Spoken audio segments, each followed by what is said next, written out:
of creative art. If I had it to do over again, I might have, because that's where I ended up. I write for a living. Mm-hmm. Then I do it without any training, and so I think I'm 55, so I think I've got the shit. And then, but I'll hear lit majors talking about things that I don't even know what that means, and I think, well.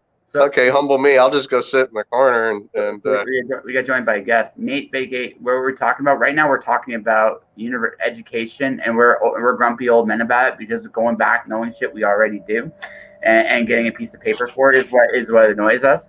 But at the same token, like I'll say a compliment to Tony at the same time.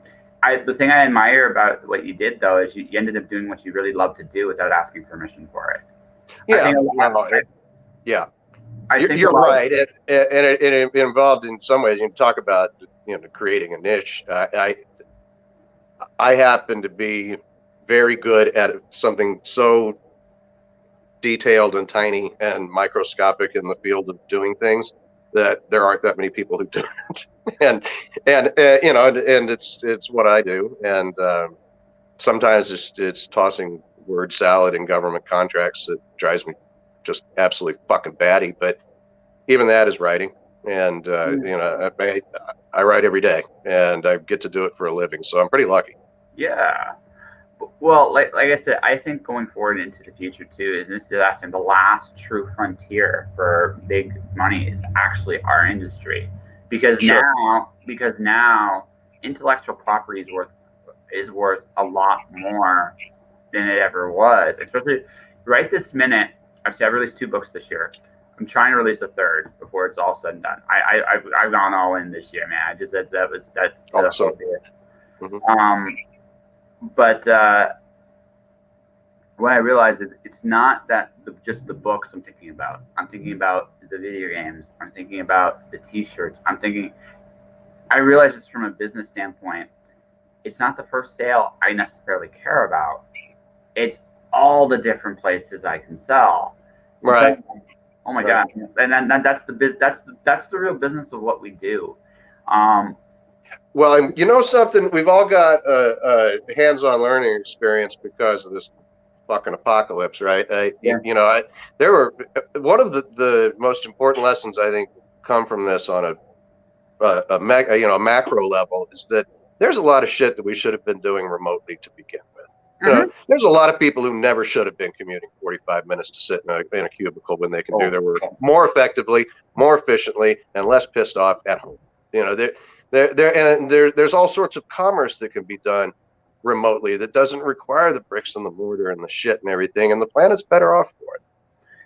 I think so. The 2 things I really like about what has happened here is I think the idea of going to work in an office job, it's always the silliest idea. Like looking at it in hindsight, especially since we're in the digital age, it's the dumbest idea ever. It literally is the dumbest idea ever.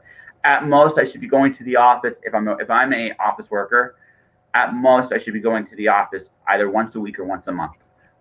Maybe some team building shit, and that's about it. Other than that, you don't need either. Yeah, that's it, right? You're like some team building shit, but also every once in a while, just check in. It's good to have a relationship with your boss. It actually kind of is. It is, and this is this is testing kind of some of the fundamentals of humans. That it's also something I will take from it is that it's okay to be alone. It's not a death sentence for me to isolate. And it's hard for me. I kind of feed off of social interaction. I like people, and I like to be out among people. And so it's affected me in that regard. But it's been an important learning lesson that it's not going to kill you to spend a night by yourself. No, it's not. No. It's okay. I learned this I started dating a little bit later on in my life, and I really love what it feels like to be with someone. But one of the things I'm also at peace with is if I never do end up with someone, right? Again, this is my family has a history of very, very bad relationships ending really poorly. Like almost every one of my family members has been divorced. So it took a long time for me to unlearn some shit. But what I realized though is one of the things I did get, the one positive that I got going through what I went through, is eventually I made peace with the whole concept. Like, if I do end up with somebody, great. I hope that works out. I find somebody wonderful. I go crazy and see the world with as time goes on, because I realize that in this time, it's really about what you love to do and who you love to do it with. There's really not much else to this life. Yeah. And on the flip side, if it doesn't work out where I find someone, I can still find happiness. I can still be fulfilled and still live a really good life, right? Just with the people I do interact with anyway. Does that make sense? Yeah. Then, I mean, that's to your credit. That's still something that I know abstractly, but have a difficult time internalizing. I think that there are performers in all of us, but some of us who are, particularly extroverted. I'm fuck second person plural, first plural, first singular, me. Something about me is that I know that I tend to project a lot of myself out into the world looking for positive feedback, and if I don't get it, it's crushing. So it's like I'm only externally validating, and the work itself, whatever it is, doesn't really do all that. I know people who are intrinsically rewarded by the completion of a good deed or a good work, or whatever does fulfill them. It's all internal. And my ex-wife and I used to debate about this, as a matter of fact, because we ran together. She's a far more accomplished runner than I am, but I ran with her in several 5Ks and some other little things. And she would say, "Well, isn't it just exhilarating? Don't you just love it?" And I was like, "No, I fucking hate it. I mean, I hate every step I take. There's nothing less fun than running, Josh. This is what you do. It's like you're a runner. You just start out at a slightly uncomfortable pace, and the more uncomfortable it gets, the longer you keep doing the shit. So it's just fucking terrible, right? I hate everything about it." And she's like, well, why do you do it?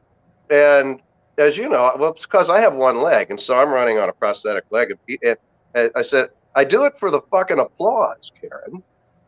I think that would be obvious, right? I mean, the moment people stop encouraging and cheering, I'm going to stop fucking doing it because I don't like it. Well, I mean, there might be. It's not always necessarily just the applause. It's who's giving it to you too. True.